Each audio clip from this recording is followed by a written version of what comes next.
¿Quién más? Bueno, como no los puedo ver, un saludito desde acá. Vamos a empezar con las preguntas. Ahí pues el que quiera responder, porque ahorita no puedo ver quién es. Bruno, por 100. Yo por 100. Ah, está muy fácil.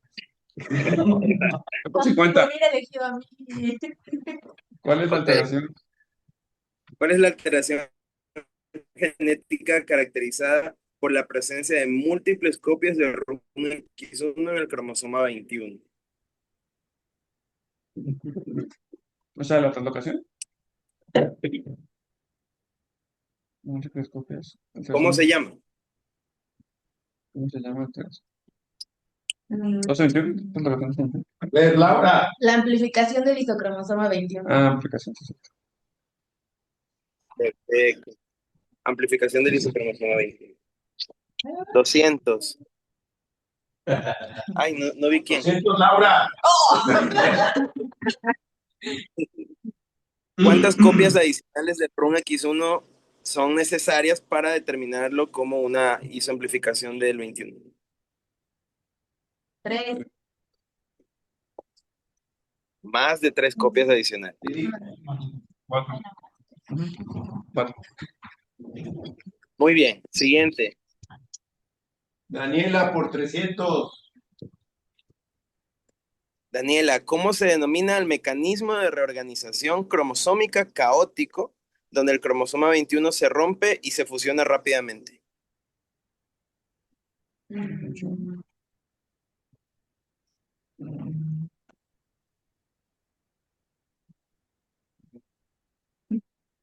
Ahora va Hugo. Eso ya está. Eso parece de aquí. No me acuerdo. Luis. Félix. Rosy. Se rompe y funciona rápidamente. O sea, dale, Byron. Nadie sabe. Nadie Bien. sabe. Cada la ignorancia. Cromotripsis. Es un concepto que al ratito vamos a ver, pero se llama cromotripsis. ¿Y si le marcamos nosotros? Bien, otro por 400. Dile que se corta mucho el sonido. Byron, colócate donde tenga mejor recepción de señal, por favor. Se corta tu audio, pero Ay, bueno. Oye, te voy a marcar mejor. Hugo por 400. No, ¿Cómo se denomina la coexistencia de alteraciones en el IKZF1? no. Luis. Félix. ¿Cómo se llama eso? La consistencia de Rosy. alteraciones. Pues prácticamente todo coincidiría Somos de la- con Philadelphia Life, ¿no? Pero no sé. Bruno. Son. Consistencia de alteraciones.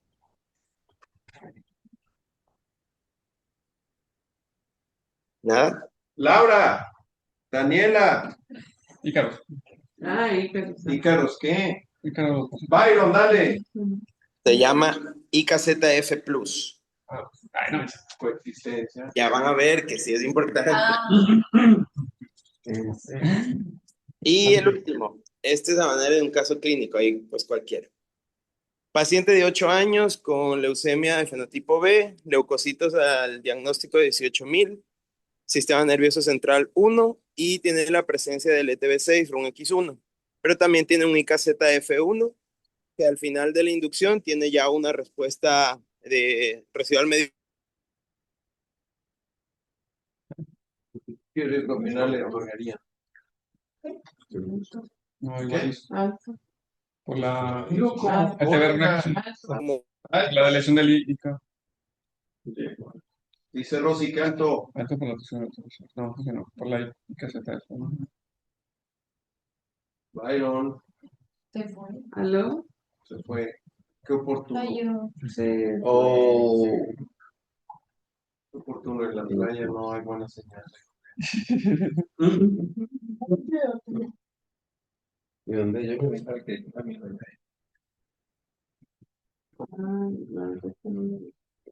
El info es. Voy a marcar mejor. Ah, ese son ¿Es también. una nueva? Sí, pero esto no es mieloide ni En esa foto. en esa foto ¿Qué es? de un paciente que está sufriendo con Bueno. Ah, es un frate. Eso es lo Ay, que Creo digo. que ahí tengo la mejor señal. Y si te marco Byron para ver si tiene mejor audio en la llamada. No, no, ahorita yo creo que aquí estoy en el mejor puesto. Sí, es que se ve de la orilla Ok. de la playa. Es que como que el audio se cortaba cuando hablabas más Sí, de es que, 5 segundos. es que estaba buscando como el sitio, pero yo creo que ya. Ok. Bueno, ¿alguien respondió esa última? Pusimos que alto riesgo, Alta o alto riesgo. Ah, muy bien. pero Bueno, es como para confundir un poco, pues que un paciente que tiene incluso una de buen pronóstico y todo con buena respuesta, pero tiene un IKZF1, entonces sí va a ser alto riesgo. Muy bien, pues empezamos la exposición. ¿Sí se ve? sí, Sí. Muy bien.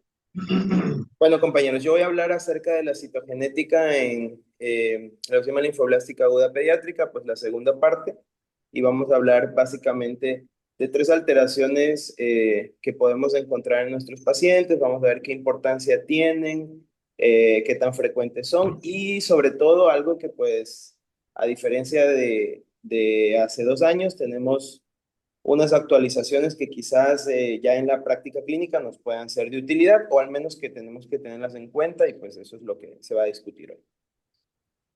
Así que vamos a empezar con el IKZF1. Este pues les puse aquí esta imagen para que nos quede en la mente. Es uno de los genes que se nombró en base a este mito griego sobre cuando pues, el papá de Icarus le regaló esas alas, era un arquitecto que fue injustamente culpado por el escape del Minotauro de un laberinto que pertenecía al rey y que para poder escapar de la torre donde fue encerrado, su papá le regaló unas alas. Pues nada más le advirtió que no se acercara tanto ni al agua ni al sol, pero a él cuando ya estuvo volando le dio como muchas ganas de acercarse a las nubes y volar muy alto y pues terminó este, dañando sus alas porque estaban pegadas con cera. Esta cera se derritió y finalmente cayó al mar y murió. Entonces, en base a eso, ya vamos a ver por qué decidieron llamarle a este gen Icarus. El gen IKZF1 pues está localizado en el cromosoma 7, en el locus 12, en la banda 2, y este gen de aquí comprende 8 exones. Y lo que nosotros tenemos que recordar es esto, que codifica la proteína Ícaros, la cual es un factor de transcripción linfoide que pertenece a la familia de proteínas con dedos de zinc. Y va a tener 6 dedos de zinc, de los cuales pues estos que están aquí con la F son unos dedos que actúan a manera de conectores con el DNA y van intercambiando funciones o reparando transcripción con el DNA. Y estos de acá, que pues sí también va a ser importante, están en el exón 8, son los que se encargan de la dimerización, es decir, que hacen que se una una proteína con la otra y pues luego de eso vemos si va a tener actividad o no. Entonces, este de aquí es un esquema muy sencillo de cuál es la forma normal, podríamos decir, de el gen Icarus, de la proteína Icarus. Esta proteína pues tiene funciones reguladoras tanto en la hematopoiesis, pero sobre todo en la linfopoiesis. Hoy en día pues hay muchos estudios que hablan acerca de que también regula funciones del sistema inmune, por lo cual un paciente que tiene alguna alteración del Icarus no solamente puede desarrollar leucemia, sino que puede terminar con algún espectro del sistema inmune. Todas estas enfermedades que tienen que ver con errores innatos del sistema inmune y bueno, básicamente regula la diferenciación, proliferación y maduración de linfocitos B y T. Y yo sé que pues casi en todos los genes nosotros vamos a decir lo mismo. Ah, pues sí, es que regula procesos de diferenciación y todo esto, pero pues el gen Icarus funciona a tantos niveles que realmente es básicamente un factor maestro en todo este proceso. Bueno, esto ya es un poquito más específico en cuanto a la genética y es algo que sí se está estudiando hoy en día porque el gen Icarus va a tener, perdón, el IKZF1 va a tener isotipos. Y aquí nosotros podemos ver nada más enumerados del 1 al 10, pero los estudios actuales mencionan que puede haber hasta 18 isotipos. ¿Y cuál es la importancia de esto? Si ustedes se dan cuenta, pues del exón 2 al exón 7 hay mucha variabilidad. Algunos pierden exones completos. Bueno, en este esquema lo dibujaron así, con pérdida de los exones y a su vez con la pérdida de los dedos de zinc. Pero hay algunas ocasiones en que el exón puede estar presente y el dedo de zinc ya no puede estar. La importancia de esto es que para poder funcionar esta proteína necesita al menos tener 3 dedos de zinc presentes.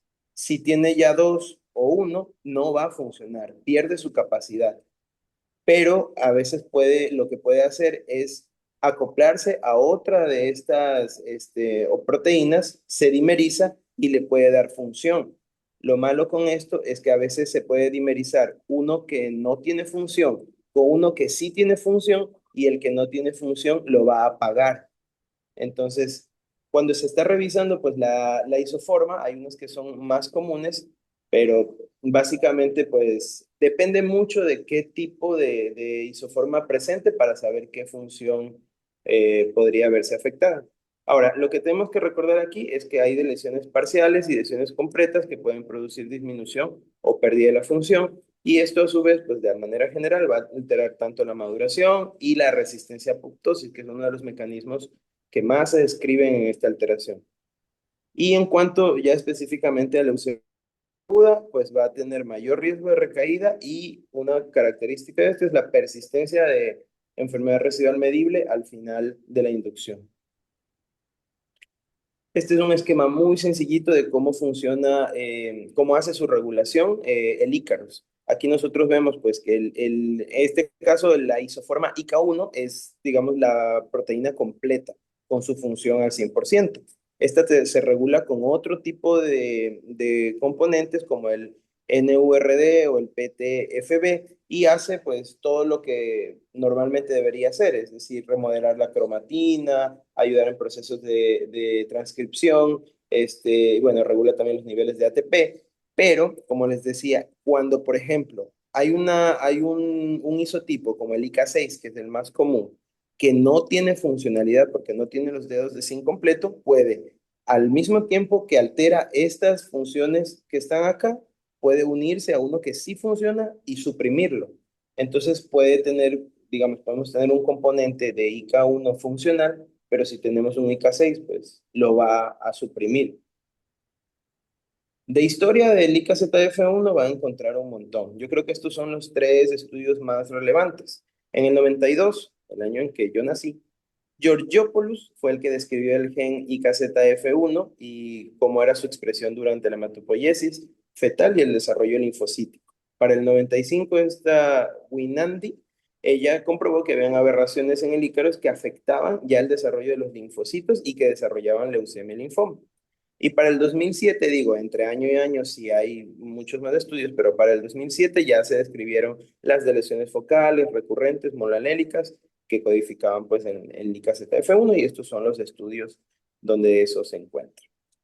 Este esquema de aquí es para recordarles todas esas isoformas. Aquí nuevamente vemos cómo tiene pues estos dedos de zinc.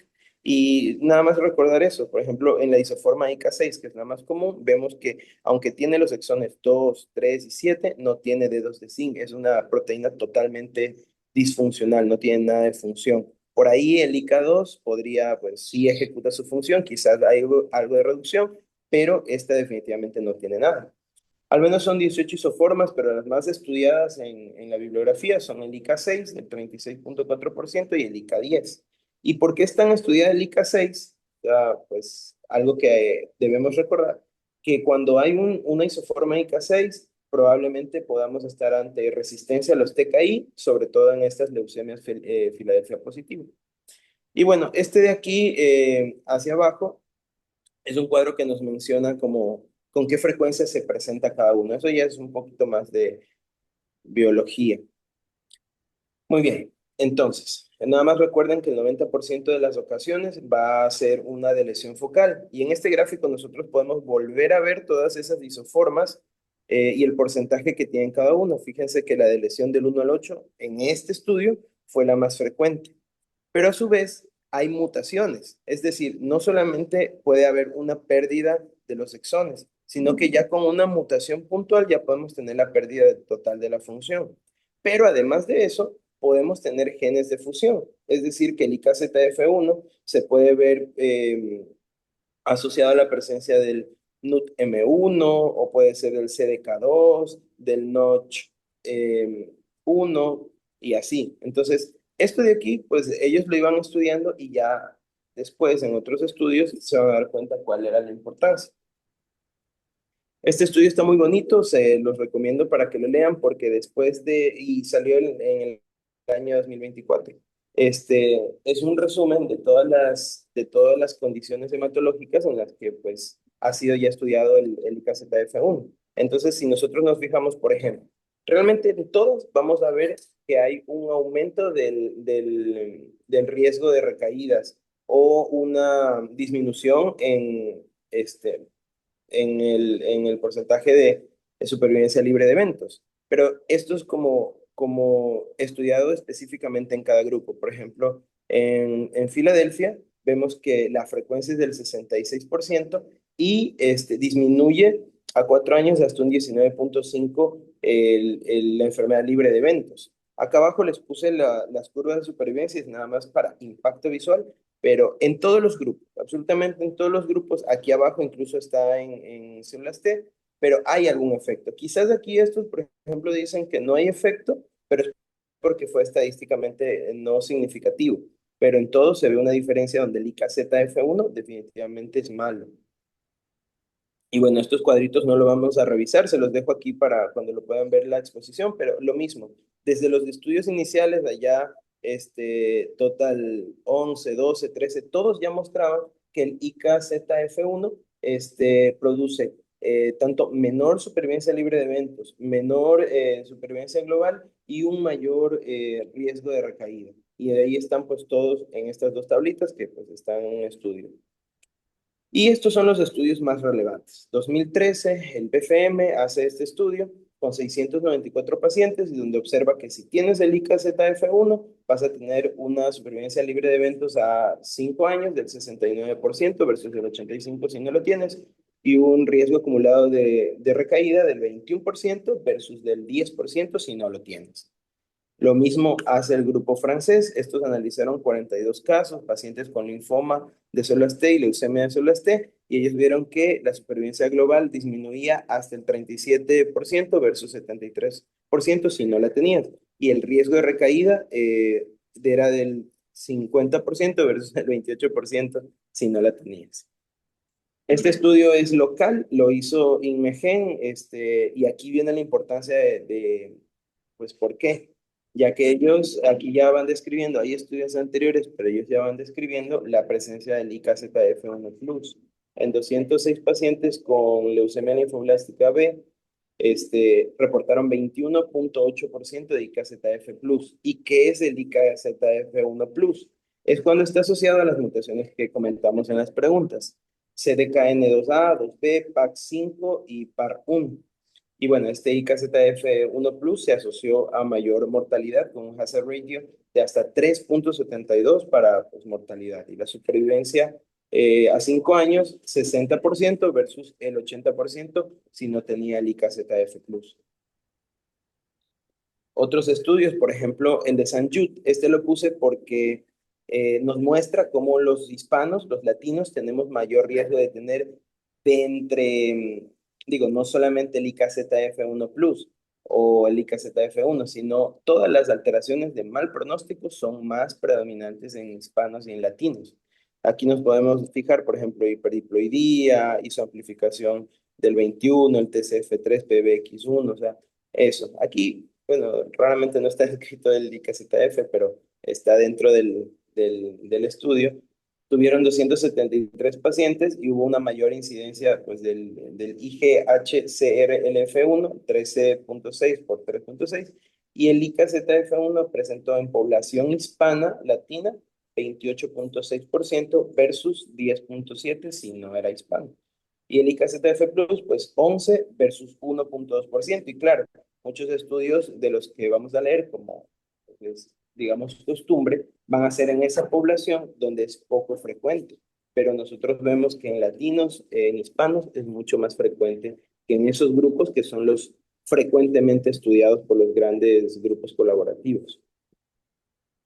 Entonces, bueno, ya después de todo esto, algo que nos queda, digamos, claro es que IKZF1 definitivamente es de mal pronóstico. Pero ya, es de mal pronóstico, pero ¿qué podemos hacer?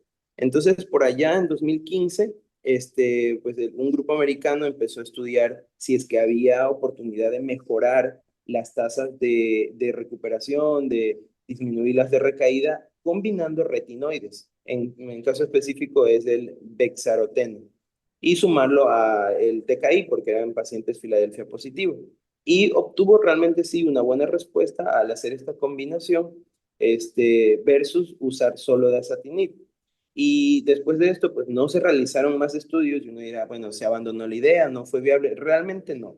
Lo que pasa es que después de esto viene un auge de hacer tratamientos adaptados al riesgo, se intensificó la quimioterapia, vino la inclusión del blinatumomab y se logró pues hacer como algo más accesible el trasplante. Entonces, esta situación, aunque quedó eh, digamos, como una opción, no se llevó a protocolos más grandes, básicamente fue por eso, porque otras opciones superaron su beneficio, pero sigue estando como una opción, al menos en esos pacientes que no responden a los TKI.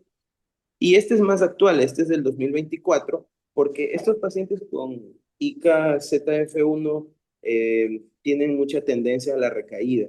Entonces, hay estudios en cultivos celulares que han mostrado que estos pacientes tienen una este, resistencia a ciertos medicamentos que son propios de protocolos de rescate, puntualmente la citarabina.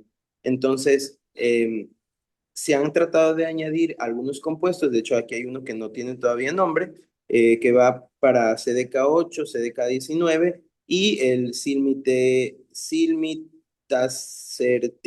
para CDK2. ¿Con qué objetivo? Tratar de hacer que la leucemia sea algo, tenga mejor respuesta a la citarabina y se lo pueda rescatar con estos protocolos ya establecidos. Ahora, el grupo de Malasia y Singapur tuvo pues otra estrategia. Para empezar, ya aquí estamos hablando de algo más contemporáneo, lo colocaban al IKZF1 como riesgo intermedio o riesgo alto, incluyendo su respuesta a la inducción. Y ellos dijeron, ok, vamos a añadir 2 bloques de intensificación adicionales con fludarabina, citarabina y daunorubicina. Y encontraron, pues, sus resultados son muy buenos. El riesgo acumulado de recaídas bajó del 30.4 al 13.5 y la supervivencia mejoró muchísimo, al 91.6% versus 69.6%. Ahora, sí, cuando lean este estudio, pues realmente nos vamos a dar cuenta, sí, tiene una buena supervivencia global, pero busqué información acerca de la toxicidad por estos esquemas adicionales, pues no se reporta. También ellos hacen como esta estrategia de quitar como toxicidad y sobre todo muerte en inducción, disminuyendo antracíclicos en los grupos de menor riesgo. Entonces también mejoran sus números. Y la otra situación es que ellos mencionan dentro del protocolo que los pacientes de alto riesgo van a trasplante, pero no dicen cuántos pacientes de los que tenían IKZF1 fueron trasplantados. Entonces, ahí esos números como que podrían jugar un poquito porque vemos que hay estrategias de rescate que quizás son esas las que mejoran la supervivencia global y no tanto los esquemas de fludarabina, citarabina y daunorubicina adicionales. Y pues este es uno de los estudios más importantes y es algo que no sé si en algún momento pues lo discutiremos más, dependiendo de la incidencia que tengamos nosotros. Porque el doctor Peters allá en Países Bajos, él propone dentro de su protocolo extender durante un año más el mantenimiento.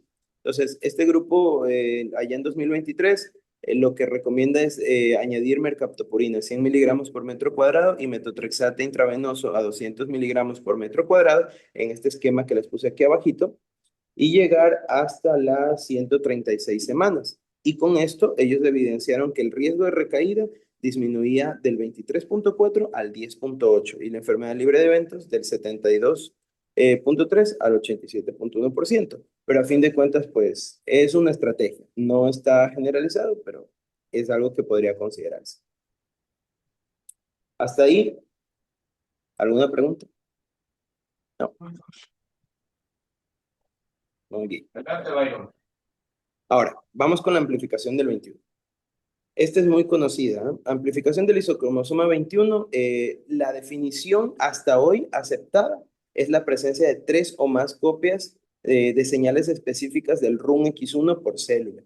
Eso hay que tenerlo muy en cuenta, porque la forma de diagnosticarlo va a ser precisamente mediante una técnica de inmunofluorescencia hacia el RUNX1, pero ya en estudios posteriores vamos a ver que a veces el isocromosoma 21 en este proceso de cromotripsis no solo amplifica el RUNX1, puede haber otras partes del cromosoma que se vean amplificadas y que a veces no se van a detectar.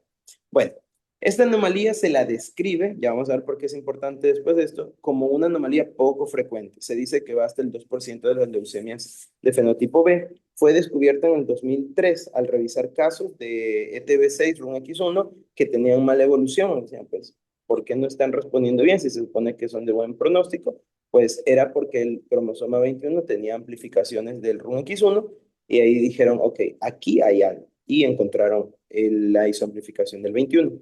Es una región común de amplificación que abarca aproximadamente 5.1 millones de bases y está ubicada en el cromosoma 21. Y esto para que lo recuerden, porque generalmente en los estudios dicen que este paciente tiene un fenotipo de este tipo, es femenino, presenta menos de 50.000 leucocitos al diagnóstico, sistema nervioso central y fenotipo B. Es decir, que realmente sería un paciente de bajo riesgo si no tuviera la amplificación del 21. Entonces, si es que tengo ese paciente y aparte no lo puedo detectar porque no amplificó el RUNX1, me estoy perdiendo o se me está pasando un paciente que realmente podría clasificarse como riesgo intermedio mínimo o alto riesgo.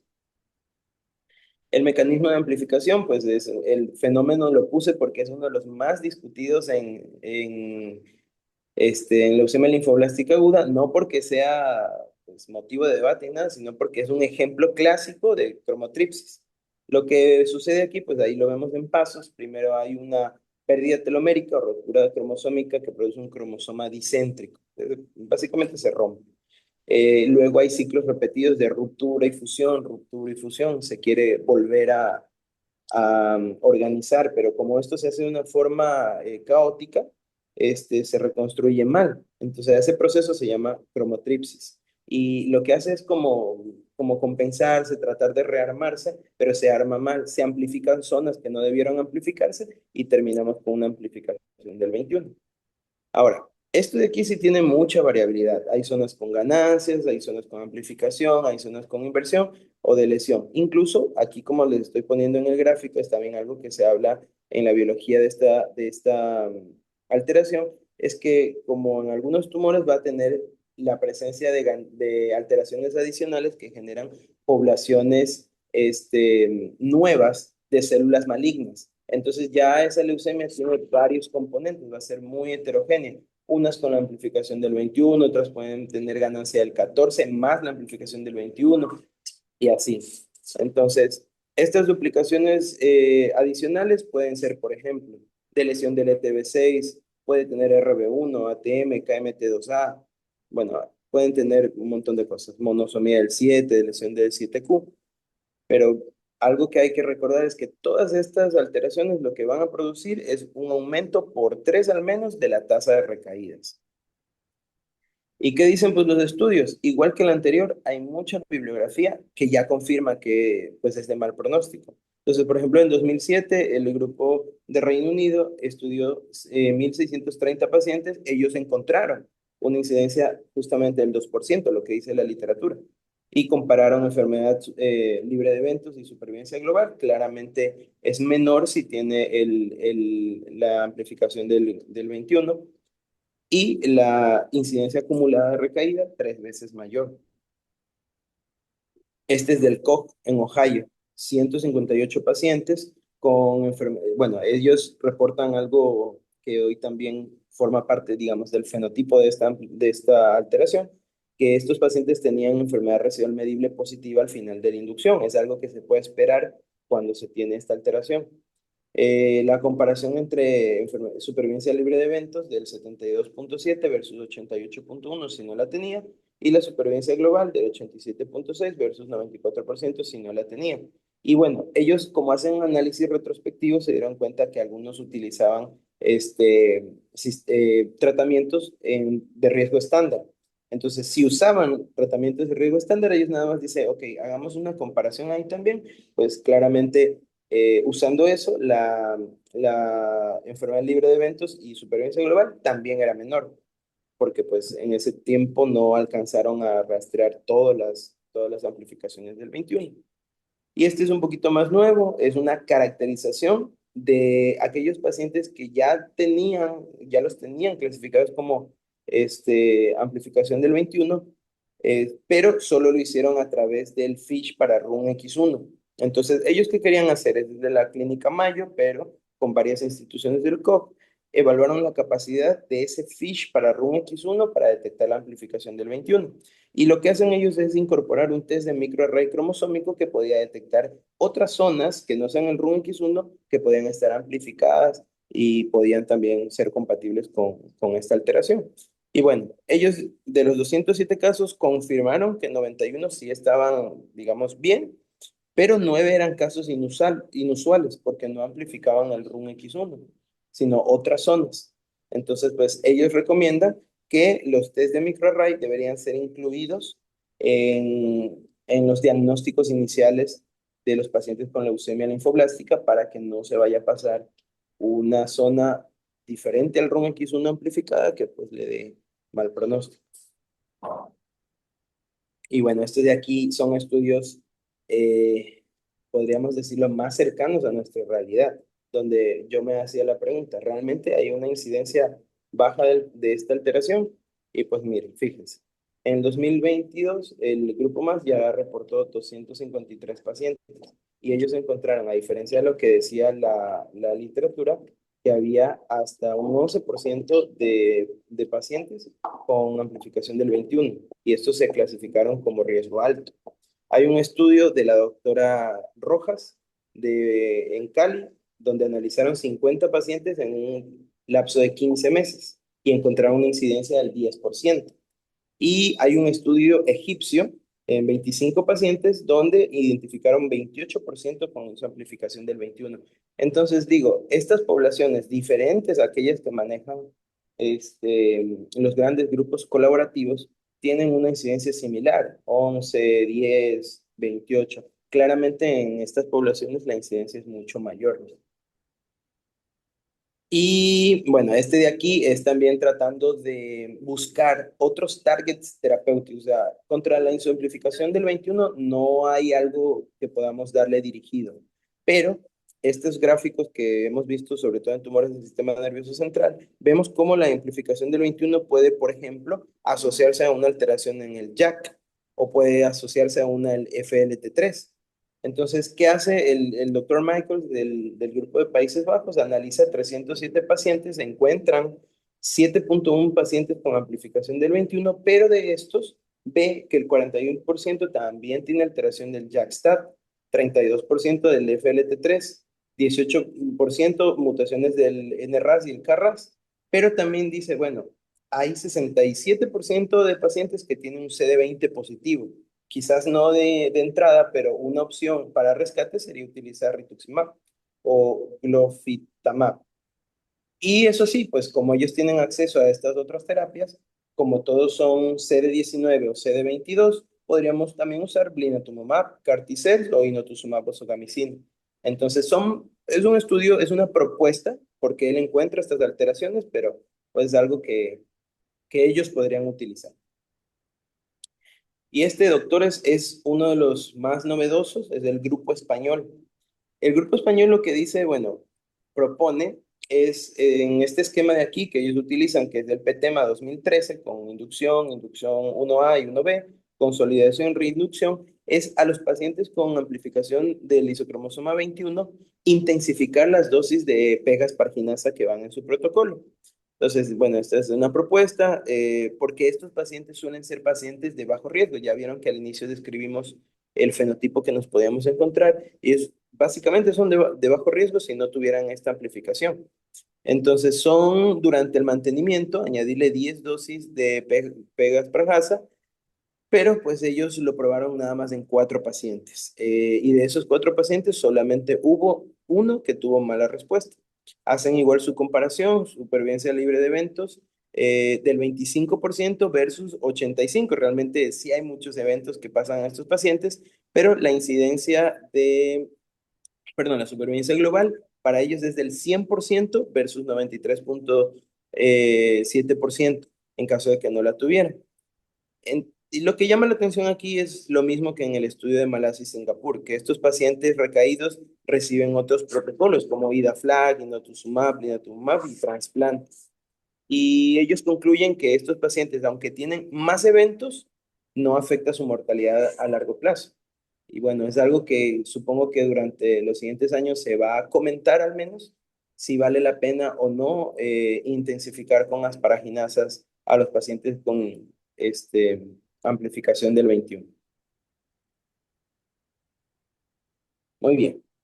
Y ya el último que vamos a conversar, este es mucho más raro, es el PAC5. PAC5 o Paired Box 5 es un factor de transcripción maestro que está localizado en el cromosoma 9, en el brazo pequeño, bueno, el brazo pequeño 3. Este de aquí, algo que como que concepto global, para que nosotros lo recordemos, este dirige el desarrollo de los linfocitos y lo mantiene en el linaje B. Bueno, inicia el compromiso del linaje B y lo mantiene durante toda la diferenciación. Este se podría considerar que es el factor que hace que un linfocito se transforme finalmente en un linfocito B y no solo eso, que evite que se vaya a otros linajes. Y aparte de eso, que durante su maduración y diferenciación se haga todo correcto y en orden. Este es como la guía para que el linfocito llegue a ser un linfocito B. Así que cualquier alteración del PAC5 va a derivar en anomalías y probablemente el evento de leucemogénesis. Entonces, bueno, reprime otros genes de linaje y también algunos factores como el FLT3 y el CCL3 y lo encontramos aproximadamente en el 2.5% de los pacientes. Aquí vemos cómo la presencia del PAC5 va a estar durante todo el linaje, desde, bueno, desde que es una célula muy inmadura y ya se compromete con el linaje B, lo va a acompañar hasta llegar a ser un linfocito maduro. Y cualquier alteración, pues probablemente va a derivar en un proceso leucémico, sobre todo de estadios muy tempranos.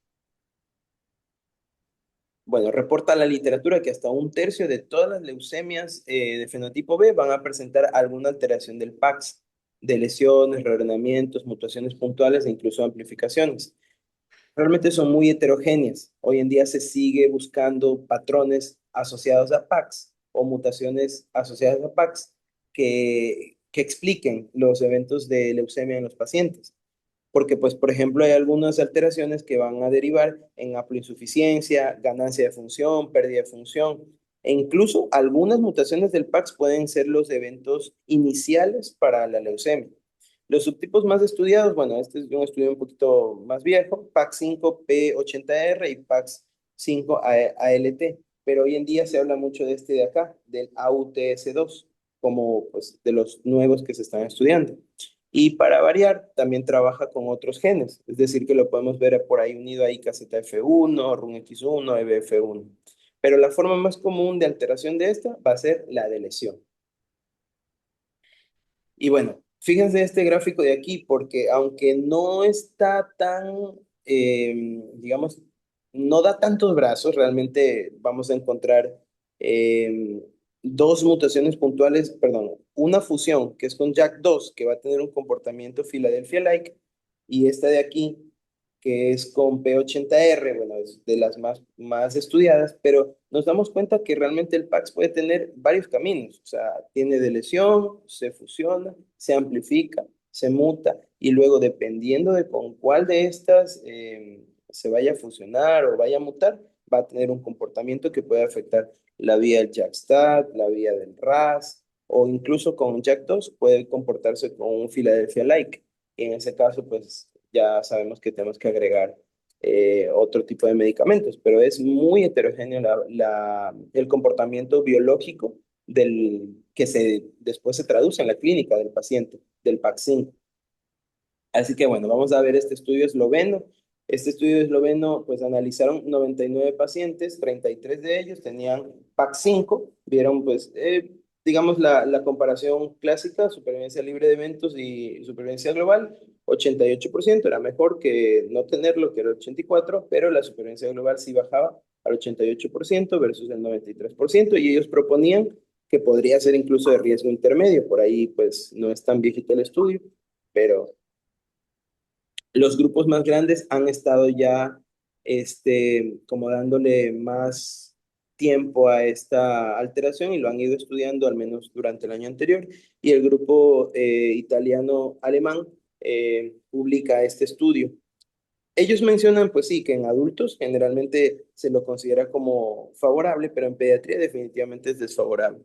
Analizaron 1.237 pacientes y encontraron 1.9% que tenían este PAX P80R. La comparación de supervivencia libre de evento y supervivencia global, pues sí es la que esperábamos, menor con la presencia del PAX5 y el riesgo de recaída del 10% versus el 13% todavía como que está ahí, eh, que no establecen bien si sí o si no. Pero ya salió este artículo el año anterior, 2025, con una base un poquito más grande, Italia, Alemania y Austria.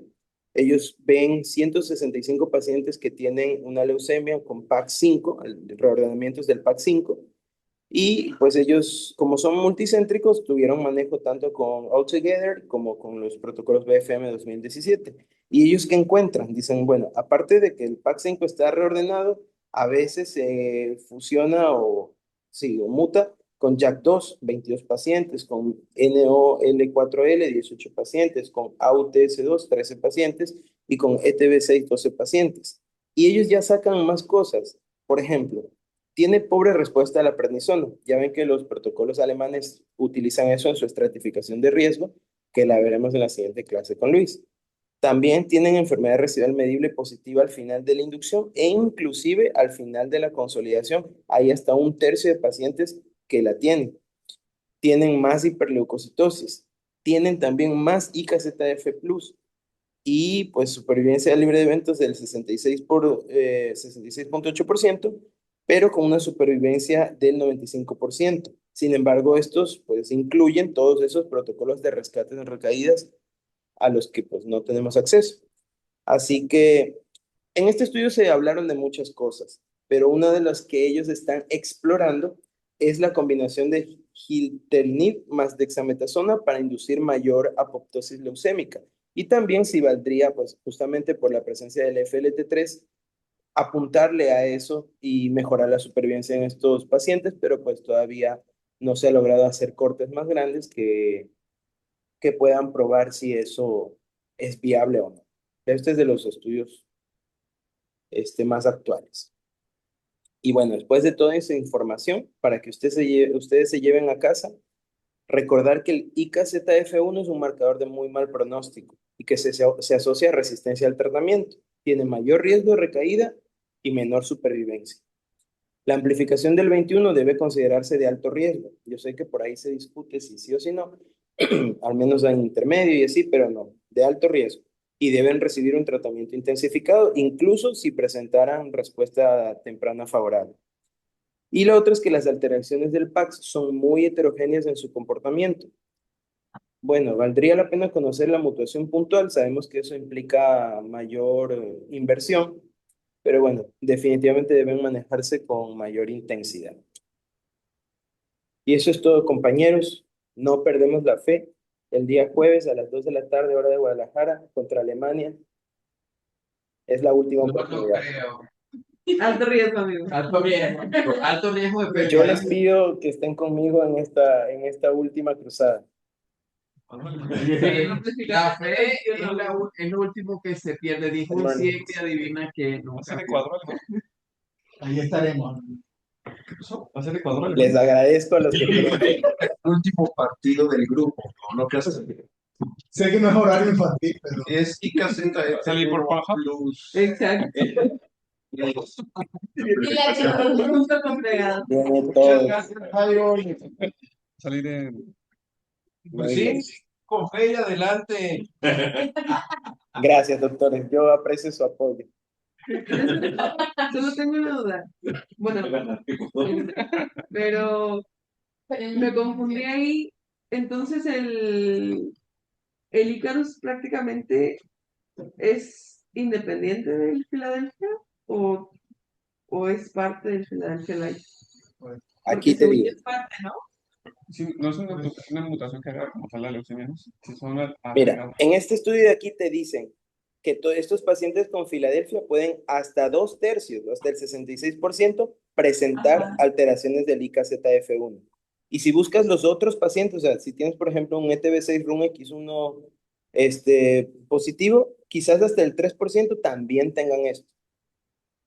Los hiperdiploides, el DUX4, el 38%. O sea, la incidencia dentro de estos grupos estudiados. Y te contestó.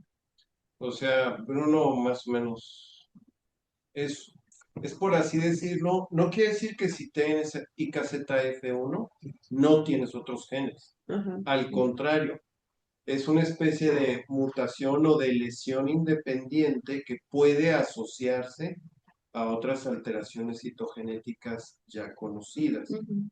Entonces, por ejemplo, acá lo que muestra Byron en la gráfica es esto de acá viene siendo como tu mutación ya conocida mayor. Pero este de acá es tu estatus del IKZF1. Y entonces, si tú tienes Filadelfia con alteración de IKZF1, te va a ir peor que a los Filadelfia que no lo tienen. ¿Ok? Y hasta en 66% de los Filadelfia, este estudio encontró alteraciones de la IKZF1. IKZF1, como comportamiento añadido al Filadelfia, le da resistencia contra inhibidores de tirosina quinasa.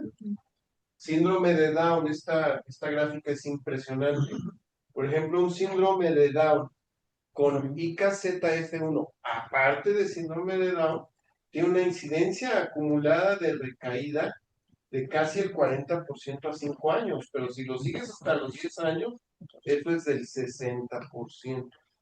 Entonces, estas alteraciones cromosómicas no te excluyen, y ese es el problema, que tendrías que realizar análisis más profundos para no solamente quedarte con esa alteración citogenética conocida o mayor o popular, sino ir a buscar el estatus de IKZF1 que le da un peor pronóstico, añadido a su alteración cromosómica que ya tiene.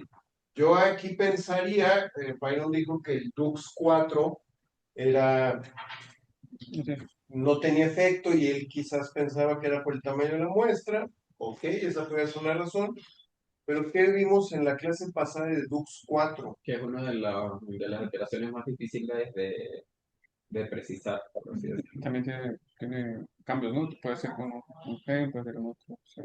Bueno, acuérdense que a mí esta parte, a mí lo que me importa es La el clínica. resultado. Ah, sí, pues lo de también que remiten, Pero no para remitir. que no remite y luego ya después. Pero ya. No te desesperes porque tiene una mejor supervivencia. Entonces, probablemente DUX4 acabe siendo más poderoso que IKZF1. Y por eso no tengo un efecto adverso. ¿Ok? Aquí a este efecto malo de ya tener Filadelfia se le suma el de IKZF. Por eso la pregunta esta de IKZF1 Plus te ilumina mucho. O sea, no solo tengo IKZF1, Tengo además otras, ¿ok? Entonces, IKZF1 podemos decir que es un factor pronóstico independiente en casi la mayoría, pero que puede ser quizás compensado o neutralizado por DUX4, por lo que vimos en la clase pasada que hace DUX4. Sí. ¿Ok? Es cuando hablábamos antes, quizás cuando hacíamos cariotipos y que nos salían cariotipos complejos. Esto sería un perfil molecular complejo. ¿Ok? No solo tienes una, tienes añadido IKZF. No sé si respondimos. Yo tengo una duda nada más, y por ejemplo, entiendo bien lo del IKZF1 y el DUX4, pero supongamos que tengo un paciente que tiene IKZF1 y DUX4, aún así lo denomino como IKZF1 plus. Bueno, sería DUX4 diagonal IKZF1. Ok. Y, doctor, en estos, con nosotros, con nuestros pacientes, no se hace, por ejemplo, la determinación de hijos, ¿verdad? En teoría, vienen en la secuenciación de próxima generación. A mí no me llegan esos resultados, yo me entero por el chat del equipo Puente. Y por lo mismo, ahorita no tengo en la cabeza los números de IKZF. Ni siquiera tengo en la cabeza un paciente que yo te puedo decir, es IKZF1 positivo. Necesitaría como darme un clavado. Oliver Tadeo, no sé si sea IKZF1. Santiago Alejandro Martín Vargas, respondedor, no sé si sea IKZF1. Pero ellos son de células T.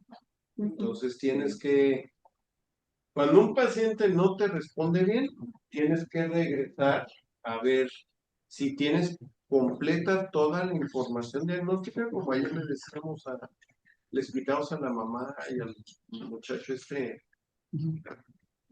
ay, el que vimos en consulta del Panini. Gabriel Ornella. O sea, tú tienes que regresar a ver toda la información. Y a lo mejor ahí te das cuenta que no tienes el resultado de la secuenciación y cuando la solicitas te llega la secuenciación adversa. Nada más que él anduvimos buscando y él no se habían detectado ningún SNB. Entonces, todavía hay alteraciones que con la tecnología que tenemos para el diagnóstico no estamos pudiendo detectar. El otro gordito, a lo mejor nosotros tuvimos la culpa por la prednisona, pero solo se la dimos una semana. Y ese no tiene una VH de día 15. O sea, parece que no está respondiendo. Ya que recibamos su fish, su secuenciación, habrá que meterse. O sea, siempre que un paciente no te esté respondiendo, date un clavado. O si ya acabaste la consolidación, asegúrate que ya tienes toda la información genética, porque esto te puede dar una recaída temprana. Pues tú a lo mejor, si tenías blinatumomab, podías haber dado blinatumomab, etc. Gracias. ¿Alguna otra pregunta? Byron, ¿algún otro comentario con los pies en la tierra? O en la arena. O en la arena, no, ya lo ves que estás con Sí, tus ya. piecitos en el mar. Ya casi. Está bien las ballenas. Por la señal estoy al lado del elevador, pero apenas se pueda, estaré Ya en vas la a arena. las pláticas, muy bien. Me gusta que se vayan a esos de desayuno con el experto. Muy bien, pues Ahí estaremos. disfruten. Gracias. Muchas gracias. Gracias. Aquí les das tiempo Bueno, para muchas llegar. gracias. Adiós. Labores asistenciales y que no se enojen los patritos. Luego hay unos que no manches. La manejan Adiós. de malas y la pagan los residentes. De Proce, de los que yo te mandé ayer, no puedo